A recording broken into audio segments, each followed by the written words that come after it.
Muito bem, muito Tudo obrigado, bom? Fernando. Tudo Imagina, bem?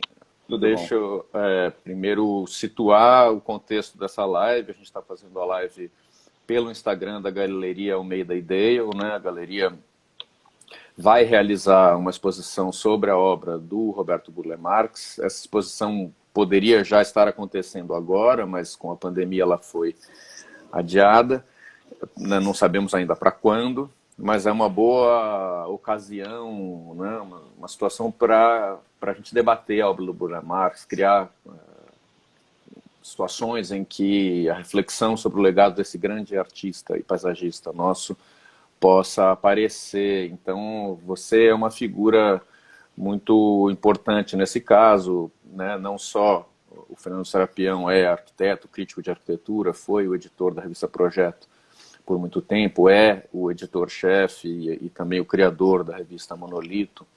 Fizemos nós dois juntos a curadoria da exposição Infinito Vão, na Casa da Arquitetura de Portugal, em Matosinhos, e, e você organizou um número inteiro da Monolito sobre o Burle Marx, né? Estou aqui Sim, sim. com essa grande referência bibliográfica no estudo do Burle Marx, esse grande artista, como pintor, como paisagista, um dos maiores paisagistas do século XX. Claro que a Monolito é mais voltada para a obra dele como paisagista, arquiteto, urbanista, né? E é muito sobre isso que nós vamos conversar hoje aqui, nós dois. Você é o meu convidado, então eu me coloco mais na posição de entrevistador, embora seja um diálogo. Então deixa eu fazer E... uma pergunta. Me fala um pouco da exposição. Ah, tá bom. Invertendo o papel. Tá certo.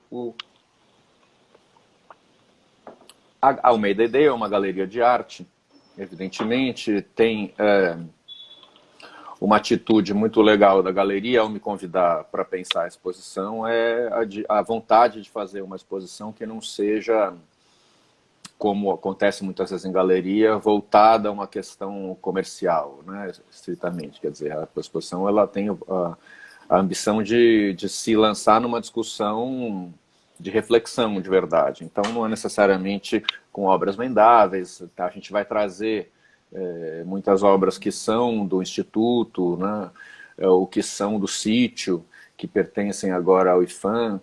Portanto, é uma exposição com caráter cultural. E nessa exposição a gente vai combinar desenhos e pinturas e esculturas do Burle Marx artista, digamos assim, com obras do Burle Marx paisagista, fronteira que nem sempre é muito clara. Isso é que é interessante, né? Porque a gente sabe, por exemplo, tem desenhos que ele fez para projetos de jardins e que ele fazia de novo o desenho, às vezes, com pintura automotiva sobre Eucatex, e isso ganhava o estatuto de obra de arte. Então, existe uma certa fronteira borrada, o que é interessante no Sim. caso aqui, né, entre o artista e o paisagista, até porque trata-se do mesmo raciocínio. Então é meio isso, tem fotos, pensando em mostrar, o fotógrafo Leonardo Finotti fez um trabalho de documentação muito importante sobre também as obras do Burle Marx. É, e aí, dito isso, eu te perguntaria, porque você, para organizar a Monolito, viajou um tanto, acho que você já conhecia também de momentos anteriores muitas das obras, o próprio sítio, da qual a gente precisa falar, mas os jardins de Recife, fora os espaços públicos importantíssimos do Rio de Janeiro, né? Eu acho que uma das questões que me encanta na obra do Burle Marx é essa relação entre o pictórico e o botânico, de certa forma. Se a gente olha as primeiras obras, por exemplo, os desenhos que ele faz para os jardins do Ministério da Educação, ou a Praça Salgado Filho, perto do aeroporto Santos Dumont, no Rio, já tem essa coisa bem orgânica, assim, mas tem talvez uma presença ainda muito grande do pintor ou daquela pessoa que se influenciou tanto pelo expressionismo desde que era jovem e foi para Berlim, etc. Né? E depois, à medida que o que culmina na compra do sítio e as expedições que ele faz para a Amazônia, me parece que ele vai ganhando cada vez mais uma consistência botânica, isso é, conhecendo Sim. as espécies e mudando um pouco amadurecendo talvez o que era mais pictórico na direção do mais botânico. O que você acha disso? Não, eu acho que sim. Eu acho que é curioso, no fundo, você falou um pouco da Alemanha, do período que ele foi para a Alemanha. Na juventude, quer dizer, antes até de começar a trabalhar como paisagista, né, ou como artista também. E lá ele se impressiona com a arte de uma forma geral, né, quer dizer, no fundo ali ele tem essas duas revelações, né, de fundo a arte moderna que está ali florescendo ele acaba absorvendo aquilo em primeira mão, né, vendo as exposições todas que Berlim era um centro cultural importante na Europa, ainda é, claro, mas naquele momento era um dos lugares onde a coisa acontecia. E do outro lado, ele também vai visitar o Jardim Botânico, vai descobrir o Brasil, né? Lá também na Alemanha. Isso é muito curioso. Mas uma coisa também que eu pensei nessa pandemia, não foi nem por conta da nossa conversa, mas um pouco antes eu estava lendo sobre Nis, e me caiu uma ficha que não tinha caído a ficha quando eu escrevi essa monolito, que é uma coisa muito engraçada, eu não sei se alguém já escreveu sobre isso, mas os primeiros jardins do Burle Marx, os primeiros que ele faz no Rio de Janeiro, convidado ali pelo Lúcio Costa, e depois os primeiros jardins públicos em Recife, e que ele faz uma primeira versão do Ministério, eu sempre achei muito curioso que é sempre com uma quadrícula, né? Você já deve ter reparado isso.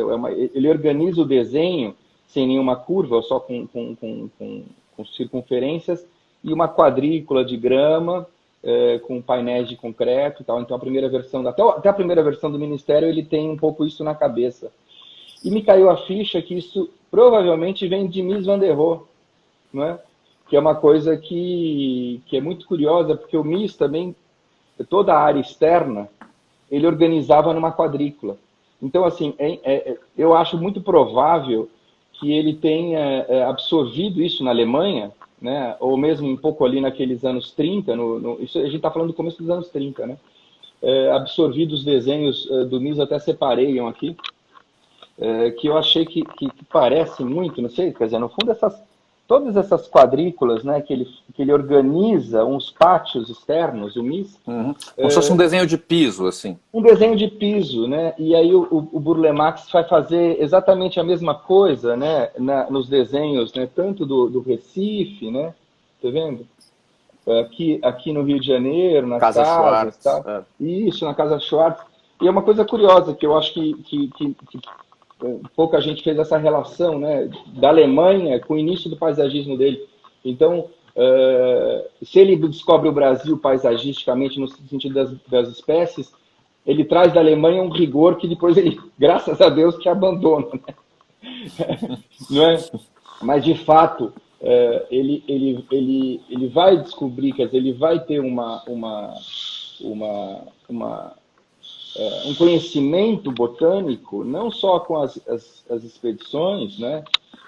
Mas fundamentalmente graças, né, a um profissional, né, que é o Henrique Landmeyer de Melo Barreto, que foi muito importante, quer dizer, um botânico, né, no fundo o Burle Marx não tinha formação botânica, né, então, quer dizer, ali que ele vai perceber as relações de ecossistema, ali que ele vai perceber que planta que tem que ficar perto de qual e por quê, quer dizer, no fundo ele vai sofisticar muito o trabalho dele do ponto de vista técnico, vamos chamar assim, né, graças a esse botânico que ele encontra em Minas Gerais no início do trabalho dele, né? Bem no projeto de Araxá e nos projetos que ele está fazendo ali para o governo de Minas Gerais, em paralelo à Pampulha, né? Quer dizer, então eu acho que é esse botânico que traz desperta nele esse interesse. E aí, obviamente, ele vai fazer todas as expedições e começa a virar um super especialista realmente em espécies, porque fazia alguma coisa que ninguém fazia, né? Ele realmente ia, não só a Amazônia, mas todos os ecossistemas brasileiros, ele armava as expedições relacionadas justamente ao ecossistema, né? Então ele ia para o Cerrado, E me contaram que era mais ou menos assim, iam duas Kombis, depende de quantas pessoas iam, que iam alunos, amigos, admiradores, clientes, às vezes, iam em Kombis, imagina na época, quer dizer, anos 50, 60, 70, pelas estradas do Brasil, um caminhão atrás. E um caminhão que vinha buscando, para trazer as plantas, né? Então isso era muito interessante, porque no fundo ele conseguia usar espécies que ninguém conhecia, que não eram espécies, vamos chamar assim, comerciais, que existiam nas floras para serem vendidas, né? Porque no fundo as floras elas alimentavam o mercado de jardins conforme os projetos pediam, né? Então, se os jardins eram mais clássicos e não valorizavam as plantas brasileiras, você não conseguia encontrar, né, aquelas plantas. E até mesmo até o final da vida, quer dizer, no fundo, ele sempre teve... É muito difícil refazer um jardim de Burle Marx, às vezes por isso, porque você não encontra as espécies. Né? Por conta de outras razões, que no caso do Nelson Rodrigues tinha a ver com o futebol, mas ele dizia que o Brasil tinha síndrome de vira-lata, né? Isso Sim. essa mania de a gente não valorizar o que é nosso e querer sempre Sim. o que é de fora e se achar perdedor e etc. Do ponto de vista da natureza e da paisagem, certamente o Burle Marx é uma das figuras centrais, talvez na reversão desse complexo de vira-lata brasileiro, não acha? Porque justamente é como se, através dessas expedições, ele tivesse trazendo a conhecimento público todo um acervo, um patrimônio que era nosso, mas que ninguém conhecia, que entrava na conta de puro mato, né? Porque, de certa forma, o que a gente vê é que a colonização portuguesa no Brasil, ela, ao contrário do que muita gente pensa, porque a arquitetura moderna brasileira e o Burle Marx, o Niemeyer e o Burle Marx acabaram sendo os grandes símbolos disso, de um tropicalismo edênico, né? Um encontro, uma espécie de fusional com a natureza e etc. Todo o processo de colonização, ao contrário disso, ele foi muito mais do colonizador português com medo da natureza selvagem, se protegendo, né, atrás de grossas paredes de pedra e o próprio costume indígena também brasileiro de fazer queimadas, né, e de certa forma, parece que há na nossa tradição alguma coisa que não é a exploração e o cultivo delicado dessas riquezas, digamos assim, que talvez, então, o Burle Marx tenha sido um dos primeiros a despertar esse interesse. Você concorda com isso? Concordo, não só isso, mas também, é obviamente que trazer plantas, usar plantas da nossa flora, não plantas vulgares, mas plantas absolutamente desconhecidas, algumas que não eram nem catalogadas, muitas expedições deles descobriu espécies. Imagina o que é isso, né? Porque faziam também vários botânicos também entravam na exposição. Era uma coisa séria, né? Era uma coisa realmente muito inovadora o que ele estava fazendo. Eram expedições botânicas que a gente da USP, a gente das universidades importantes brasileiras que acabavam por catalogar aquelas espécies, né? Mas a gente também tem que imaginar que esse uso dessas espécies tão nossas e tão desconhecidas até, elas são um layer que dificilmente a gente percebe, né? Porque a primeira coisa que vem à mente quando a gente fala no Burle Marx é justamente a exuberância da forma, né? E na maneira como ele pega aquela flora da natureza, mas ele vai organizar de uma maneira moderna, né? Ele vai dar esse outro caráter, e isso que vai sempre chamar a nossa atenção, né? É só você sendo muito especialista para entender que além daquela riqueza toda pictórica, vamos chamar assim, né? Daquela brasilidade que ele está dando através do desenho, aquilo tem uma riqueza técnica impressionante que tem 5 pessoas no mundo que conseguem entender, né? Então, assim, esse é o nível do Burle Marx, como se ele fosse um arquiteto ou um engenheiro, calculista, como se ele tivesse, além daquele desenho, fazendo uma técnica que ninguém percebe, porque está dentro do ferro, e é uma coisa exuberante, né? Realmente numa posição de layer de trabalho, né? De realmente conseguir ir muito a fundo naquilo que ele estava fazendo, né? E ele vai despertar, no fundo é isso, eu acho que são vários estágios, né? Que ele vai caminhando, assim como na pintura também, né? Quer dizer, no fundo,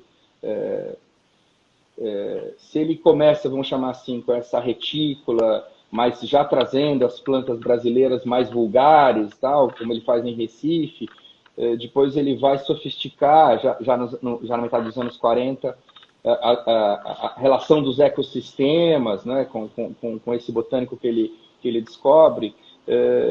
Depois ele vai conseguir descobrir essas espécies novas, já um pouquinho mais à frente, e eu acho que ele ainda culmina com justamente essa proteção, quer dizer, quando ele percebe já lá na frente, não estou querendo adiantar nosso assunto, mas já na frente, quer dizer, talvez a última grande contribuição dele que ele tenha dado é justamente quase como o Bulemax ecológico, no sentido de um ativista percebendo a destruição do nosso ecossistema, percebendo isso perante aos anos de chumbo do Brasil grande, do crescimento econômico, aí final dos anos 60, começo dos anos 70, ele percebe, quer dizer, as estradas sendo abertas, as hidrelétricas sendo construídas, ele vê aquilo e sofre com aquilo, e vai a público, né? Quer dizer, como uma figura pública, ele vai à imprensa, tenta denunciar aquilo, quer dizer, no meio do governo militar, né? Acho que não, você não está adiantando, não. Acho que a gente pode ir e voltar, não tem essa necessidade de cronologia. Esse é um bom tema para trazer agora. Impressionante, de fato, ele vai a público, ele escreve no jornal, mas ele faz depoimentos no Senado Federal em Brasília, Sim, né? Ele abre sim, polêmicas públicas com grandes industriais, né? sim, sim, E traz as provas, né? E ele realmente sim. peita, né? E isso é muito interessante, porque, de fato, pensar que estávamos lá nos anos 70, né? Como você disse agora, em meio a tem um cachorro. Tenho dois cachorros. Eles acordaram aqui, O cachorro está tá participando. participando, ele está dando opinião, ele convive com os jardins do Guilherme. Ah, precisamos falar disso ainda. Mas eu dizia, em um momento, digamos, anos 70, né, aquele momento de chumbo ali da Sim, ditadura do Brasil Grande, na nossa exposição do Infinito Vão, esse momento é o Bye Bye Brasil, não é? é, Fizeram uma usina no mar, o chefe dos isso, Paritintins vidrou na minha isso, calça ali, enquanto isso o Burle Marx estava denunciando e estava assumindo uma posição de ativista político-ambiental muito forte, e hoje isso isso representa um exemplo fundamental, porque a gente tem que lembrar que aquilo era anos 70, era o nascimento muito ainda embrionário de uma posição de defesa da ecologia e da sustentabilidade no sim, mundo, né? Hoje se sim. fala de antropoceno, hoje essa questão está na Mais pauta clara, né? Mais mais fácil. clara, e ele foi um pioneiro muito importante disso. Talvez isso, né? Isso me traz aqui uma questão que é a atualidade de Burle Marx e de Lina Bobardi, de certa forma. Acho que são os dois Sim. brasileiros mais cujo legado foi mais fortemente recuperado nos últimos tempos fora do Brasil. A que será que se deve isso? É difícil dizer, né? Mas eu tenho a impressão que é um tanto quanto pela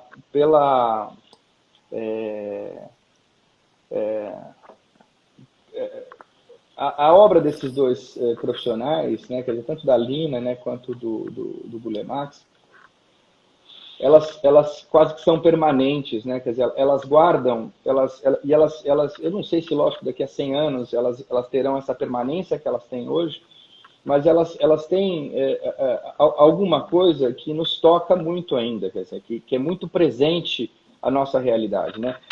A gente sabe que isso na arquitetura é difícil, né? Na arquitetura, eu tenho um amigo mineiro que sempre me pergunta, assim, se a obra já deu pau, né?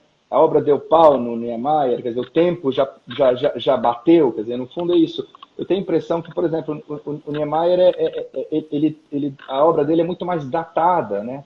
Num período, quer dizer, talvez pela superexposição, talvez porque a gente conheça tanto, talvez por ter criado símbolos nacionais, né? Aquilo nos parece tão antigo já, né? Tão de outra época, né? E a ponto que a gente visita, lógico, mesmo vamos comparar o Niemeyer e uma Lina contemporâneos, vai, o Memorial da América Latina e o Sesc Pompeia, né? Quer dizer, a hora que você visita o Memorial da América Latina, parece que é uma obra de 30 anos antes, né? E a partir do Sesc, todo arquiteto inveja não ter feito aquilo ainda hoje, né? Assim, tem uma presença, nos toca profundamente, eu acho que porque ainda fala coisas muito necessárias, né? E o Burle Marx do mesmo tom, né? O Burle Marx, por mais que também tem essa construção do que é o Brasil moderno, né? Do que são essas curvas, aí talvez por conta da natureza, por conta das plantas, né? Que sempre vão surpreender, que sempre vão crescer, que sempre vão modificar, que sempre vão nos acolher de uma maneira muito diferente de uma obra construída, né? Então, eu acho talvez por isso, não sei se eu estou respondendo essa pergunta, se eu estou aqui divagando demais, mas eu acho que é isso, eu acho que são obras que ainda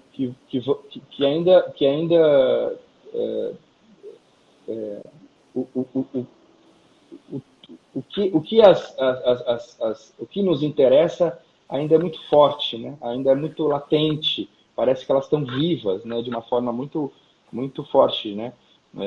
Eu não sei se eu te contei uma história curiosa que sobre Burle Marx, que eu fui a Caracas. Não sei, você foi a Caracas já, não?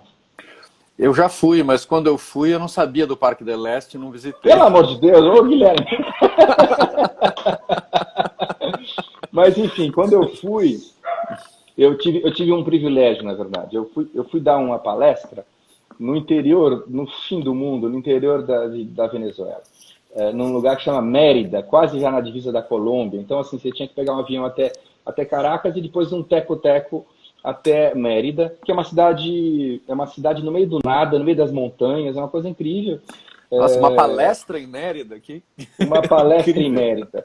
E a primeira coisa que eu respondi, que eu perguntei quando foram me buscar no aeroporto, assim, o que essa cidade foi construída aqui? Porque ela fica literalmente no comecinho dos Andes, no alto das montanhas, e é um lugar assim inóspito, para você chegar é difícil.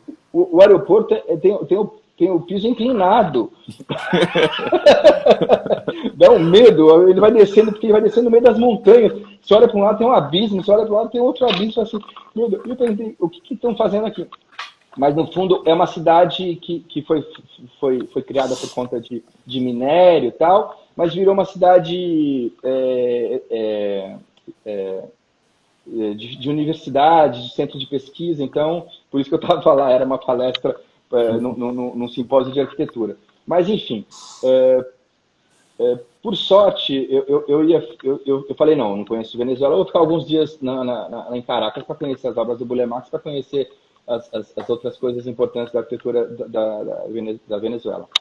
E por sorte, eu fui acolhido pelas pessoas que estavam participando da palestra, que eram quase todos caraquenhos. Então, no fundo, eles se dividiam, quando eu fiquei 4 dias lá em Caracas, cada dia ficava um comigo para visitar as coisas. E tinha um paisagista que trabalhou com um dos discípulos do Burle Marx, lá em Caracas.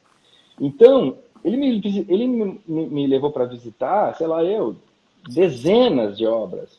E entre elas o parque. E foi um privilégio porque, no fundo, era o cara, um paisagista, né, explicando tudo. E realmente aquilo é incrível, incrível, incrível. No fundo, assim, a comparação que a gente pode fazer, né, entre o Parque del Este e o Ibirapuera a gente vê o que a gente perdeu aqui, né? Quer dizer, no fundo, em São Paulo, o Parque Ibirapuera teria o paisagismo do Burle Marx e no final não foi executado. E o que sobra é a exuberância do Niemeyer, né? Uhum. com uma paisagem neutra, né? Com uma paisagem que não se destaca, né? Que não é exuberante, né? O Ibirapuera não é exuberante. É verdade. Assim como Brasília, né, que o Burle Marx acabou fazendo alguns projetos pontuais, como o da área do Exército, ou do Itamaraty, mas também se o Burle Marx tivesse feito o projeto paisagístico da cidade como um todo, seria outra coisa, né? Outra coisa, e é curioso, porque no fundo, não sei, eu li nessa pandemia, agora já não me lembro quem que escreveu isso, que era uma observação muito curiosa, vou me lembrar durante nossa fala, mas que dizia que faltava a Brasília esse dado tropical, né? Apesar de ela estar no Cerrado, É, mas a Brasília ela é inóspita, lógico, pelo contexto onde ela está, mas, enfim, se o Burle Marx tivesse feito a esplanada dos ministérios, ia imagina. ser, imagina só. Mas também eu acho que ele ia ser ali, quer dizer, no fundo, não sei se Lúcio Costa e Niemeyer iriam gostar disso, né? Um terceiro protagonista. O Lúcio Costa acho que não tinha grandes problemas com divisão de protagonismo, né? Mas o Não, Niemeyer, o Niemeyer sim. é, É, porque a outro. gente vê a diferença que faz, quer Hum, dizer, no fundo, em Brasília, vocês falou, hum. são poucos os palácios que tem o projeto dele, e o principal, lógico, é o Itamaraty. E a hora que você vai visitar o Itamaraty, você vê a diferença, né? No fundo, é aquela arquitetura junto com alguma coisa muito forte, né? O que não acontece em absoluto com os outros, todos os palácios, né? Ou seja, É. todos eles têm um paisagismo muito neutro, né? Muito quase caipira, né? No fundo, se a gente olhar o palácio do Alvorada, né? Onde mora o presidente, no fundo, aquilo não tem paisagismo, né? Quer dizer, tem um gramado que é a coisa mais forte do ponto de vista de jardim, né? Assim como a esplanada dos ministérios, é o gramado, acabou, não tem nenhum tipo de requinte do ponto de vista de desenho ou de espécies ou de nada, né? Nesse caso, a referência que o Lúcio Costa dá é Versalhes, né? Que de fato Sim, é esse paisagismo raso, né? E aí provavelmente o Burle Marx teria pensado outra coisa, né? claro, né? Porque Hum. cá entre nós, quer dizer, no fundo, sem querer criticar o Lúcio Costa e já criticando, o que tem a ver Versalhes com a gente, né? E, né? Quer dizer, fazer um gramado, imagina, simplesmente no Parque do Flamengo e chamar e dizer que é Versalhes também, poxa vida, né? No fundo, é, falta a Brasília uma exuberância tropical, né? Falta a Brasília. É. E aí outra coisa que eu acho que a gente podia falar vindo daí é essa relação entre praia e montanha, porque de certa forma, bom, o Burle Marx, se de fato faltou a presença dele em Brasília, o que teria sido uma encomenda importantíssima, por outro lado, no Rio de Janeiro não faltaram encomendas importantes, né? E o Sim, Niemeyer conseguiu justamente construir a imagem dessa cidade artificial na sua relação com a natureza, uma cidade que desmontou morros para construir aterros, e aí nesse aterro fez um jardim moderno, um jardim que se prolonga no calçadão da praia, e tanto esses calçadões de praia na Zona Sul, quanto o aterro do Flamengo, como símbolos de fato dessa modernidade técnica e ao mesmo tempo lírica, que constitui o grande paradigma da ideia de espaço público no Brasil, né? Acho que se a gente pensa no espaço público brasileiro por excelência, pensa nisso, pensa na praia claro. do Rio e pensa no aterro do Flamengo. E isso é muito Burle Marx. Por outro lado, ele se refugiava na montanha, né? E o lugar que parece que ele gostava mais mesmo era a Serra de Guaratiba, ali onde está o sítio, e todo um outro tipo de ecossistema e Mas é uma montanha, é uma montanha de praia, né? Quer dizer, é um morro, né? Eu não chamaria de montanha, eu chamaria de morro. Tá Não, certo. é como a Rocinha, é É, um morro, né? Não é, é montanha como Petrópolis, quer dizer, não é um clima diferente. É um clima praiano, quer dizer, no fundo o sítio, ele está a metros do mar, né? Ele é verdade. está Você tem razão, tá bem perto ali, mas digamos, outra umidade, o que a gente sente ali em termos de luminosidade é muito mais escuro, mais filtrado pela densidade das plantas. Isso é um ambiente muito diferente desse aberto do calçadão da praia. Mas é um ambiente talvez parecido com a Floresta da Tijuca, vai? Né? Ou seja, é um ambiente onde você está imerso na natureza, mas ainda com a presença do clima do mar muito forte. Uhum. Então, né? Você não vê muita oposição nisso, na verdade, uma continuidade. Não, eu acho que sim, é curioso, né? Porque ele, no fundo, ele cresce no Leme, né? Que também é uma situação muito parecida, é um pé de morro, né? É um pé de morro muito perto do mar também, da mesma forma que Guaratiba. E nesse caso não foram os Simpsons, mas o Tim Maia falava, quer dizer, do Leme ao Pontal, e ele vai para o Pontal, quer dizer, ele vai para o outro lado, para a outra extremidade do Rio de Janeiro, ele vai fugir, porque no fundo ali tem talvez um preço de terra mais barato, um pouco mais distante, querer ter um refúgio. Justamente ali ele tinha a flora, né? Quer dizer, no fundo, ele precisava de espaço, ele comprou uma área muito grande, ele precisava de espaço para justamente cultivar essas espécies que ele trazia, né? Do habitat natural, né? Hoje ele seria preso, né? Hoje o Guilherme Marx, pela nossa legislação de tirar as espécies nativas, né, do meio da Mata Atlântica, do meio da mata, do Cerrado, onde for, né, ele seria preso, imagina. Mas ele hoje, se não fosse ele, a gente não teria várias espécies catalogadas, né? Mas eu acho que ele não foge, não. Ele não é o Rio de Janeiro. Mas eu estava ouvindo você falar a respeito do Rio de Janeiro e da presença que o Guilherme Marx tem no Rio de Janeiro. Isso é muito curioso, né? Porque vamos dizer assim, vamos voltar para a tríade, vai? De um lado a gente tem o urbanista, que virou urbanista porque fez Brasília, porque o Luz Costa não era bem isso, né? Mas de um lado a gente tem o urbanista, do outro a gente tem o arquiteto, né, que é o Niemeyer, que faz a forma e tal, e o outro o paisagista e tal. E é curioso que quem tenha feito, deu as maiores contribuições, né, de urbanismo para o Rio, lógico, junto com o Reid, né, não podemos esquecer, mas se contar em Copacabana, né, ou seja, foi o paisagista, né? E mesmo a imagem, quer dizer, o Niemeyer, o arquiteto, né, ele não tem nada no Rio de Janeiro de nível, se a gente tirar o Ministério, que o Ministério, tudo bem, é uma obra coletiva, mas tem a responsabilidade muito grande dele, mas se a gente tirar o Ministério, porque ele mesmo tirava, né, vamos acompanhar o mestre, se ele mesmo tirava, a gente também tira, o Niemeyer fez pouquíssima coisa no Rio de Janeiro e acho que, de certa forma, era ressentido com isso. Uhum. E o Guilherme Marx não, o Guilherme Marx ele conseguiu, né, quer dizer, ter uma presença na paisagem carioca muito forte, né?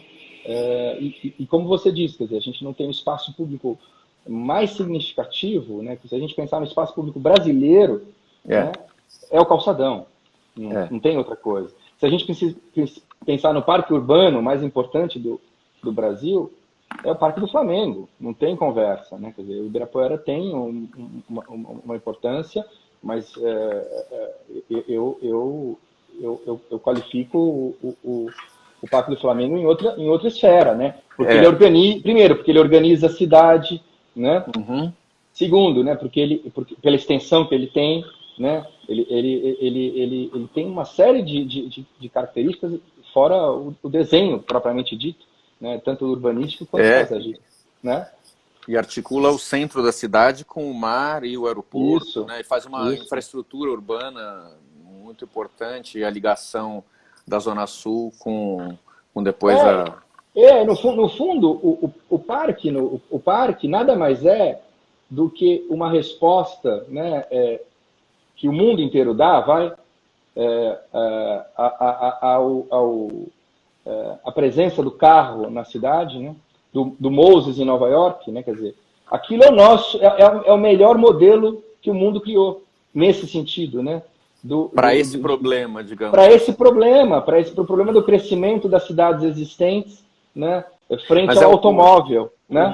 O Moses bom, né? Porque o É Moses o Moses bom, é o da Moses época bom. da Parkway, né? Antes, Não, anterior isso que eu estou às vias dizendo. Eu estou dizendo. expressas. É, O Moses é o Minhocão, o Minhocão ruim, não o Parque Minhocão, o Minhocão ruim, né? O é. Moses é a perimetral, quer dizer, no fundo, naquele momento, final dos anos 60 até os anos 70, onde a cidade ganha os viadutos, ela ganha vias expressas, etc. e tal, o Parque do Flamengo é isso. Só que é isso num estágio de alta civilização, né? Impressionante. É.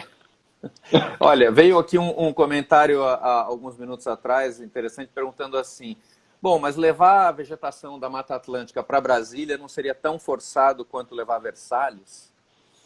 Não, mas não é a mata.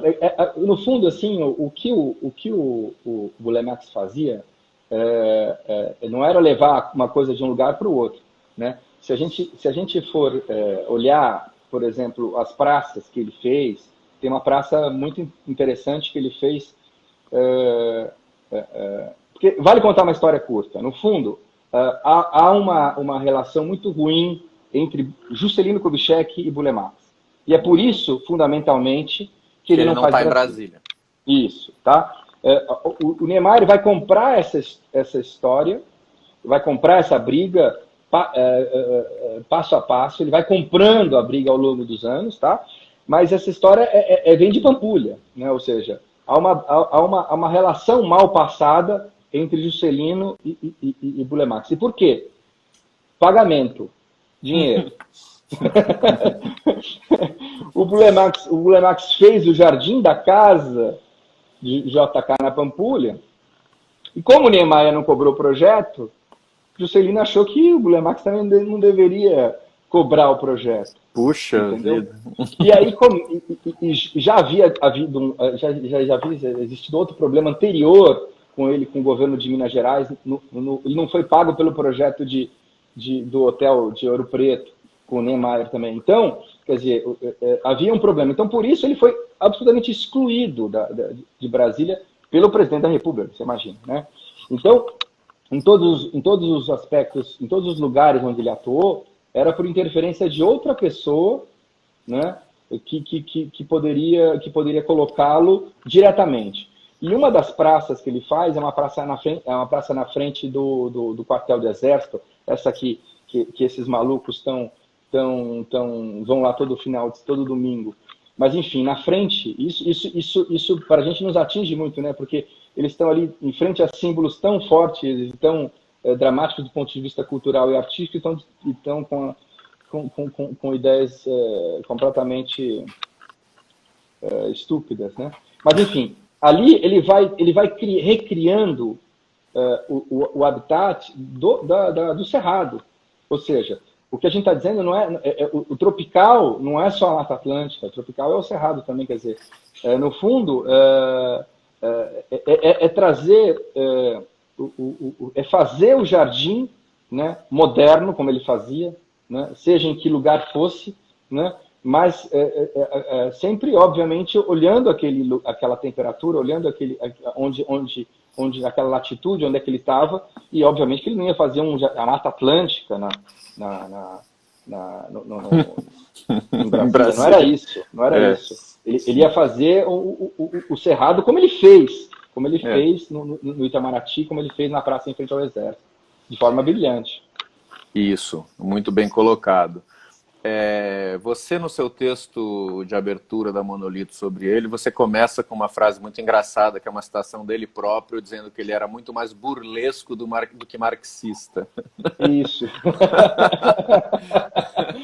Porque, de fato, é muito provável que há uma relação de parentesco, né, entre ele e Karl Marx. Né? Incrível, né? Porque Incrível. O pai vinha da cidade de Trier, né? De onde vinha o Marx também, e de uma geração próxima ali, digamos, muito... geração seguinte, né?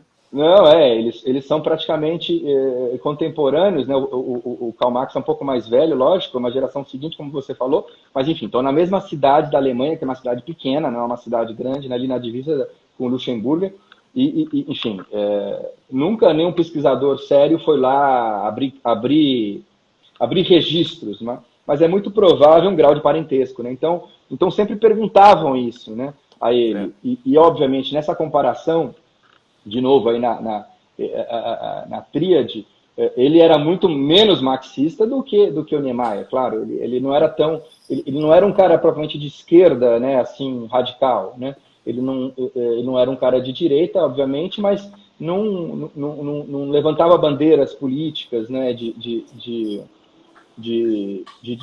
esquerda. Então Acho que sempre vinha isso à tona. A política dele foi ambiental, né? Muito mais Claro, que... hoje estaria na vanguarda, claro, né? No fundo, os verdes são, na Europa pelo menos, né, são os novos esquerdistas.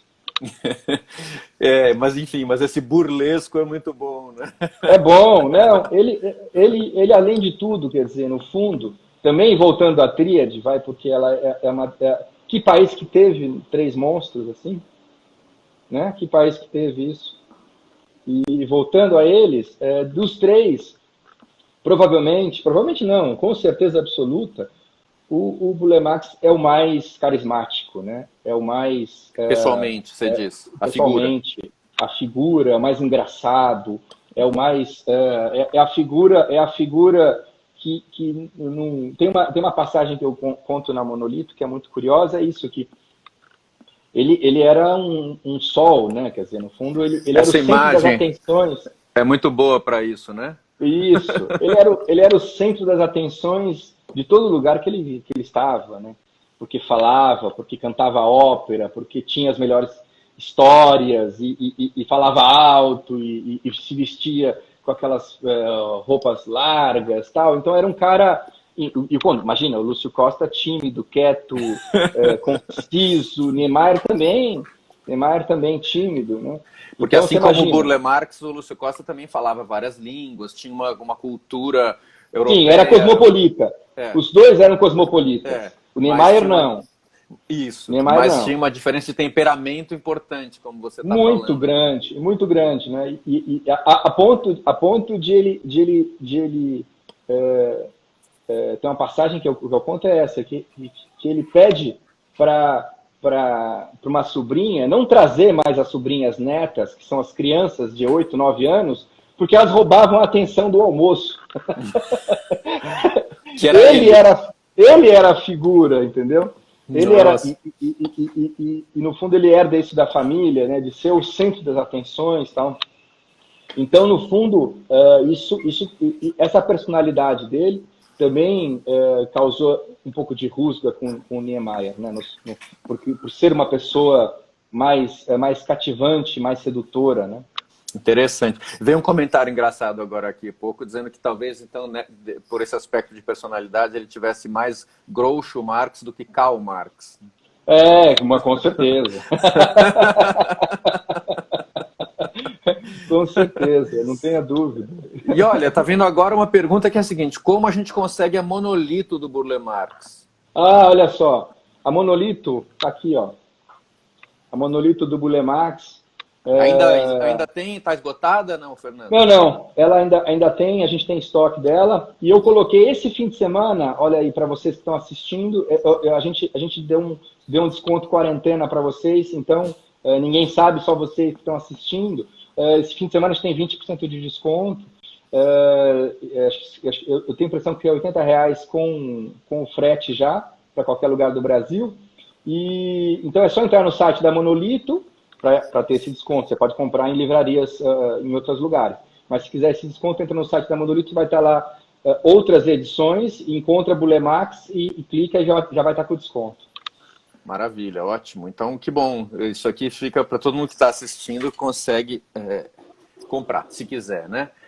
Claro. Falando da tríade, e impressionante, porque você citou aqui que ele cresceu no Leme, na mesma rua do Lúcio Costa, né?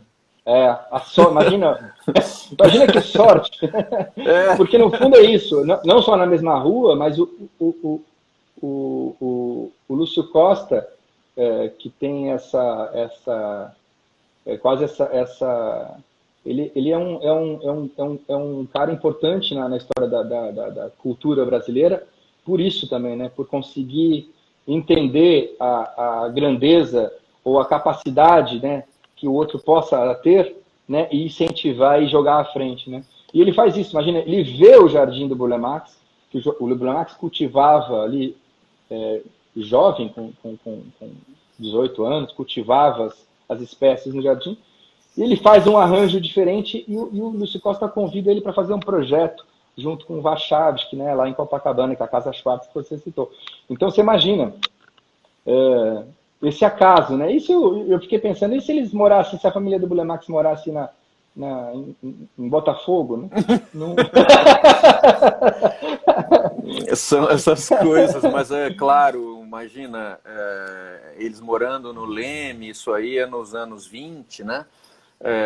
O Rio de Janeiro é uma cidade ainda muito pequena, apesar de ser a capital do país, né? Então, uma elite como eles eram, né? Os dois, o Lúcio e o Burle Marx, também não, a chance deles se trombarem não era tão pequena assim, né? Claro, não, e assim, e essa história, né? A casa do Burle Marx, né? Antes até mesmo enquanto ele frequentava já a Escola de Belas Artes, a casa dele era um centro de quase cultural, né? Ele herda esses almoços que ele fazia todo final de semana, já do pai e da mãe que faziam isso e recebiam artistas no Rio de Janeiro, quer dizer, no fundo, o Le Corbusier esteve lá, quer dizer, né? Num desses espaços, quer dizer, olha só, né? Saraus, né? Saraus musicais, porque o irmão do Burle Marx, né, o irmão mais velho dele, era regente, né? Ele era maestro. Na época, um dos maestros mais importantes, né, que tinha o país, não rivalizava, lógico, com o Villa-Lobos, mas ele era muito importante. A ponto, não sei se você sabe disso,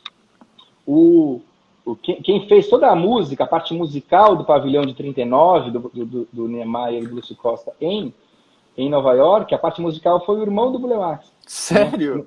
Não foi o Burle Marx que fez o jardim, mas o irmão fazia. Então, a estrela ali naquele momento, né? Não foi o Burle Marx que fez? Ele não fez as Vitórias Régias? Não. Sério? Ele não estava no.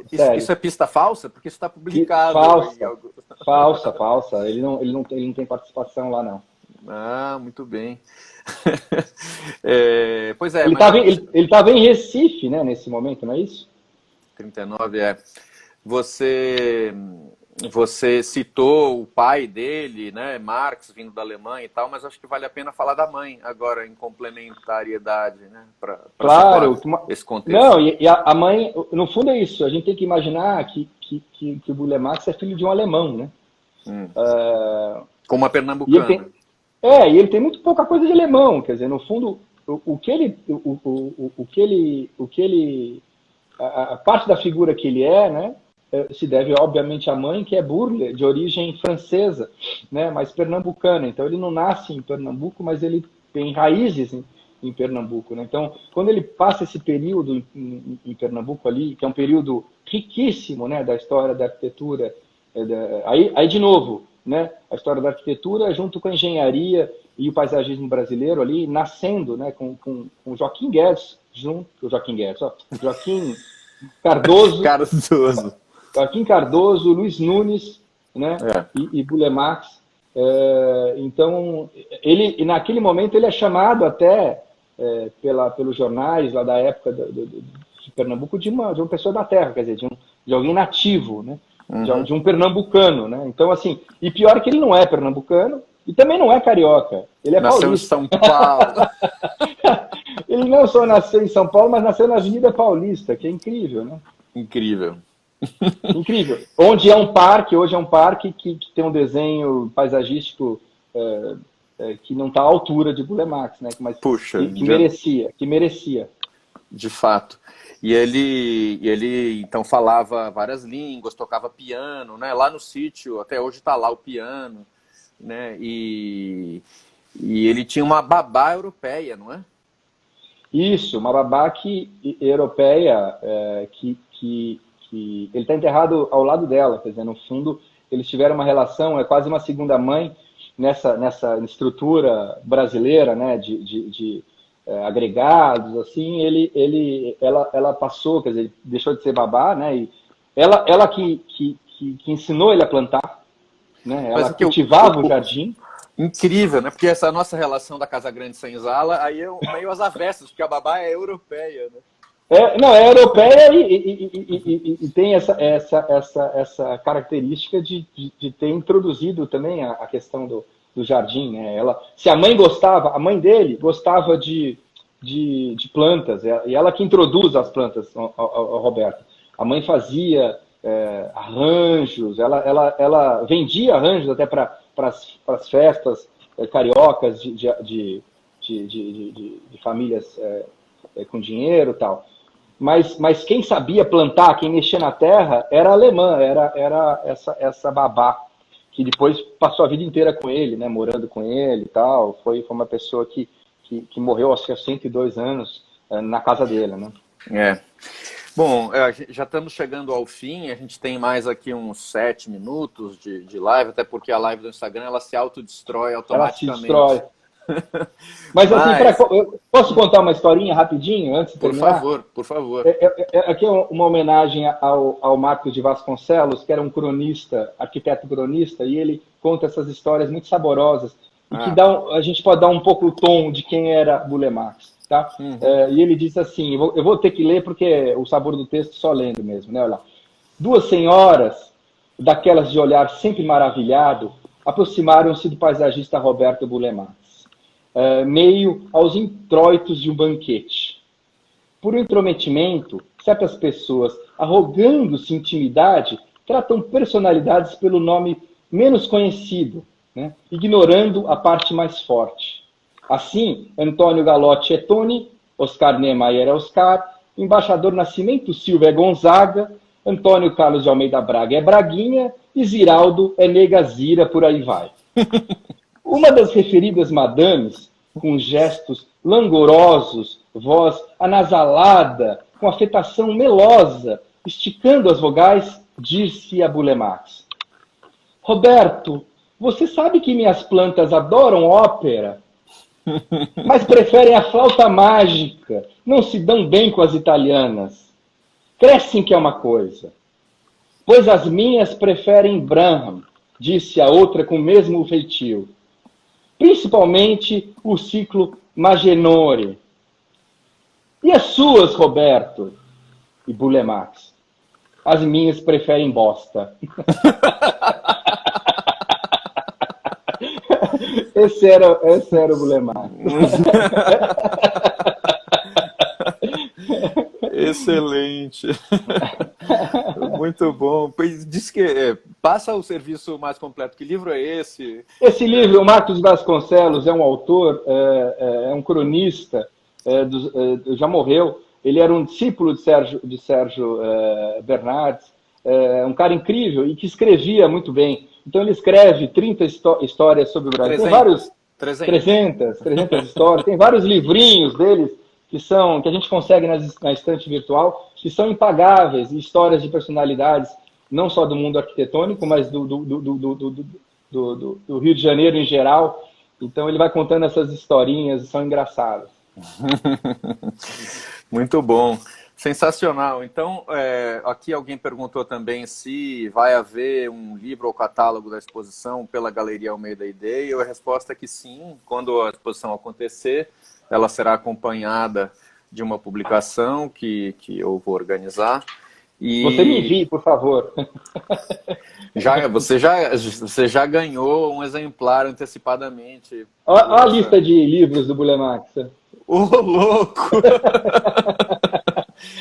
Que beleza. Eu sou um pouco colecionador obsessivo, né? Obsessivo.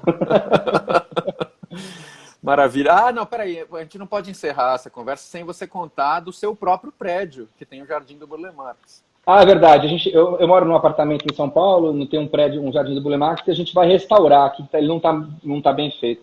E eu encontrei, semana passada, aqui na pandemia, encontrei o projeto original do Burle Marx. E é bonito, porque ele tem um desenho de mosaico português, que é um quadriculado, não tem onda nenhuma. Como está em São Paulo, é rino leve, olha só como é que é a quadrícula. Então é um branco e preto que vai fazendo esse desenho em branco e preto. E a gente tem um jardim no apartamento aqui. No apartamento tem um pequeno jardim de 1 metro, dentro do apartamento de 1 metro por 5 metros. E como eu encontrei esse projeto, e lá embaixo na garagem também tem desse tamanho, eu vou fazer um Bulemax aqui no meu. Não vou substituir o que eu tenho, vou fazer um copy-paste. E acho que eu mesmo vou plantar aqui nas minhas poucas... eu não sou um jardineiro bom, mas enfim, como a gente está na quarentena, acho que eu vou comprar as plantas por aí pela internet e vou tentar plantar. Muito bem. Te falta uma babá como a do Burle Marx para te ajudar a mexer na terra, né? Falta. Mas eu tenho 2 filhos aqui que vão ajudar. Ó, a última pergunta, perguntaram aqui, qual é o seu prédio? Eu chamo Edifício Gravatá, em São Paulo. Ele fica na 9 de julho. A gente tem... Na verdade, é o edifício que o Rino Leve fez para viver. Ele construiu junto com um grupo de amigos, então por isso que tem um jardim dentro. E Gravatá é o nome de uma bromélia. E justamente a parte triste da história é que o Rino Leve morreu numa expedição do Bulemax, justamente buscando as bromélias. Pois é, então em tom trágico termina a nossa conversa.